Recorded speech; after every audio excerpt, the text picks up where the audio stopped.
Hi everybody. So in the previous videos we talked about how we can use the idea of positional entropy to begin to evaluate changes in entropy. Essentially it came down to the idea of if you have more ways to arrange a system in physical space, then you have a greater entropy. And we looked at that with our two-bulb system and our particles A, B, C, and D. What we're going to do in this hopefully short video is to show you some other ways we can use positional entropy to help show an increase in entropy. And now all of these different examples of how we're going to use positional entropy are sort of real-world examples, so hopefully it'll bring this idea of entropy change with respect to positional entropy down to earth a little bit for you and give you some real specific examples. Okay, so let's get the title out of the way.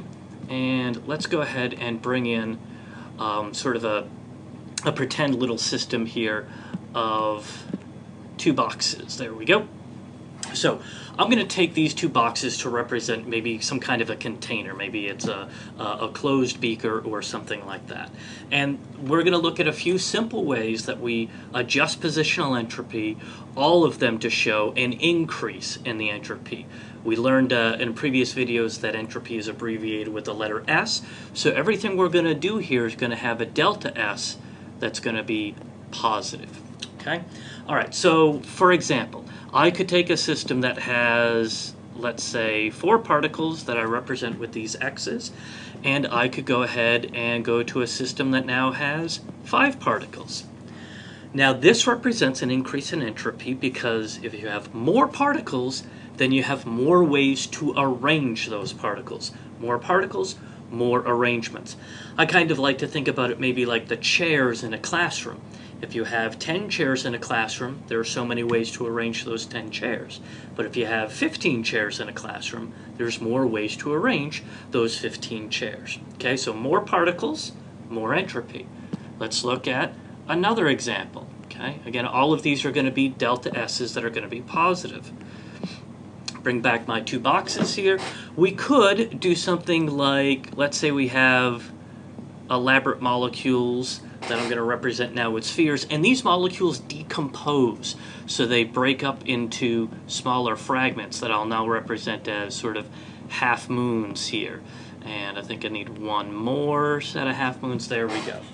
So if I take larger molecules and I decompose them, then that too is similar to adding particles. And if you add particles, then you are going to increase the entropy. So more particles, more arrangements. Okay, so decomposing molecules will tend to lead to an increase in the entropy. All right, how about another concept here? Bring back my boxes. Let's talk about maybe doing some rearranging. Maybe you have some particles that are somewhat linear in fashion, and I'll just represent them as straight lines. Now, getting big molecules that are linear is pretty challenging to do, but let's kind of idealize it here. And instead of having these sort of linear shapes, now they turn into zigzags or bent molecules. So all these linear molecules now have some sort of kinks to them. So I go from simple structures here on the left to more complicated structures on the right. So if I rearrange simple structures, that's going to be an increase in the entropy. Think about it in terms of microstates. How many ways are there for a molecule to be perfectly linear, like my pen here? Well, there's kind of only one way to do it. But then I've got all sorts of different ways I could to bend the pen and put some kinks in the pen. So more ways to create bends, more arrangements, more microstates, therefore a greater entropy. All right, so there's another example that we might see in chemistry. How about the idea of, and this one I'll draw a fresh set of boxes because I'm going to have to do something a little bit different. So I've got my box, and I've got some particles in that box. And then I'm not going to mess with the particles, but I'm going to change the size of the box. So I sort of expand the container. Well, this goes back to maybe also a room of students. On the left-hand side, I have a smaller room, fewer chairs, if you will, in the room of my 4 students or my 4 particles. Then on the right-hand side, I still have my 4 particles, my 4 students, but now I have more chairs in the room. And so there are certainly many more ways to arrange 4 particles in a larger room, just like there are to arrange the 4 students into a room now that has more chairs. So if you increase the volume, then you're also going to be changing the entropy, increasing the entropy more specifically. All right, one more last example.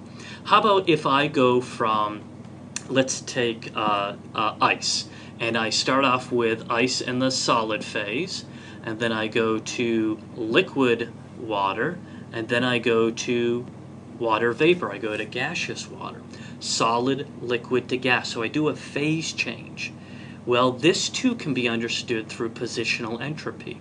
As I go left to right in my sequence here, I have greater and greater number of arrangements. Think about it. If you're a water molecule in ice, where do you get to be? You're kind of stuck in the solid lattice structure of where you froze. You can kind of wiggle and jiggle in that place, but you don't get to move around too much. So there aren't so many positions available to you. Then if we melt that ice and turn it into liquid water, well, now that water molecule can float around anywhere kind of along the bottom of the container. So it's got more positions available to it. Now evaporate the water, and now the water can go into the vapor phase, and it has even more positions available to it still. So as we go from solid to liquid to gas, we're really going to be increasing the entropy. And in fact, from solid to liquid, there's a little bit of an increase. But then we go from liquid to gas, there's a noticeable, a much more substantial increase in the entropy as we go from the condensed liquid phase to the gaseous vapor phase, because there's so many more positions available. And that tends to be the case when you look at the entropy values, and we'll get into looking at numbers a little bit later. When you look at the entropy values of things that are in the gas phase, they tend to be much larger compared to materials that are in the liquid, and certainly compared to things that are in the solid phase. There's that big gap in going from solid to liquid, and then even a bigger gap when we go from liquid to gas. So that's a little bit more about positional entropy. In the next set of videos, we're going to talk about how we can begin to quantify entropy changes by looking at the rearrangement, not of the physical location of the particles or the physical arrangement of the particles, but by looking at how we can manipulate the energy of the particles within a system. We'll do that next time.